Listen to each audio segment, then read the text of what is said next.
Quand les LED sont apparus sur le marché, ça veut dire environ 2008, assez rapidement on a vu le potentiel qu'il y avait au niveau de la possibilité d'éteindre et d'allumer, respectivement de les grader, de les varier de 0 à 100%.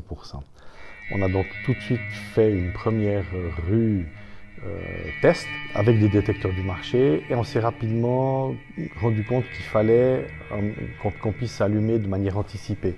Donc avec une entreprise électronique de la place, on a développé un détecteur qui à la fois permettait de faire s'allumer les 2-3 lampes suivantes et aussi de les faire s'allumer respectivement s'éteindre de manière douce, ce qui éviterait ce qu'on appelle un effet discothèque.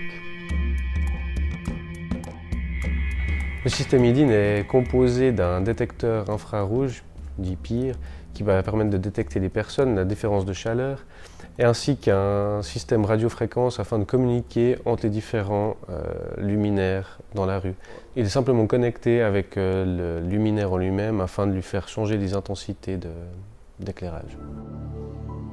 On reçoit les circuits, et ensuite on assemble le capteur, et ensuite on les programme selon les désirs de la ville en fonction des rues.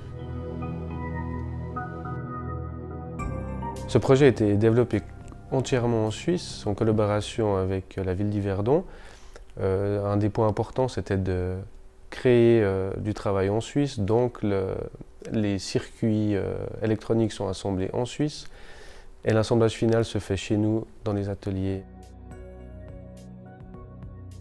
Si on passe d'un éclairage standard à un éclairage LED, on divise par 3. Si on passe d'un éclairage LED à un éclairage LED dynamique, on divise encore par 2.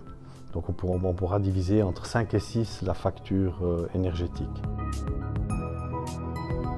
L'introduction de l'éclairage LED devrait réduire la pollution lumineuse. On commence à voir dans les zones fortes, avec une forte densité, si vous me passez l'expression, d'éclairage dynamique, une légère réduction de la pollution lumineuse.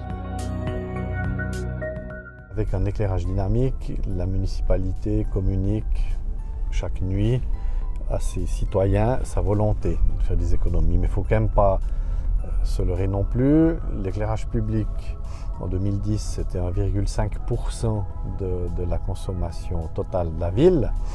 Donc même si on réduit de moitié ou d'un facteur 4, on n'a encore pas sauvé la planète. On continue de dire que c'est important de faire des économies d'énergie par l'éclairage public, mais ça ne doit pas être un alibi.